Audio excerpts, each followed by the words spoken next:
แล้วเดี๋ยวนี้กันฟังเอาถอนเวียงจันบ้านบอนตอนประวัติแรกเริ่มเวียงเข้าเก่าเดิมแต่แรกลืมผู้สร้างโตเวียงจันคนสำคัญมาเหตุก่อเป็นบ้านนั่นมาแล้วแต่เวียงจันสร้างก่อมีก็ก่อบอกไว้เป็นเรื่องเก่าใครก็ตามประวัติเพิ่นเบาคังเก่าเดิมดาเมืองเดิมพอเมืองอโยธายาเตเดิมดากีพวกเอากันมาสั่งเดิมที่เกินที่มีเท่าทัตรัฐาวิรุ่นละหาวีลูปปักขากูละเวลาเตตุนคนสั่งเตดุน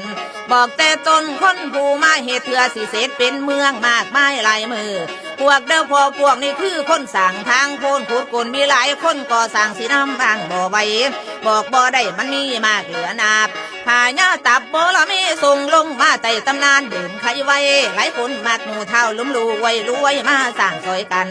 นอกจากนั้นเท่าอึ้งลึงขึงขังที่หลังนี่มาเจีต่อตื่มซึมซ้อนตอนเด้อพอตอนดอนจันย่างกวางหลวงพระบางไปดงดันพอท่านตั้งเขตบ้านไผ่สั่งก่อแปลงแต่เด้อพอแต่ก่อนทายมาแข่งยังเป็นป่าหนาหกตั้งแต่โกกยังซุ่มเกิดมา3 ต้นตั้งแต่ข้าวก่อนโดนสั่งก่อ3 ขวยตัวเดียวก็ยังมีเกิดมา3 น้อง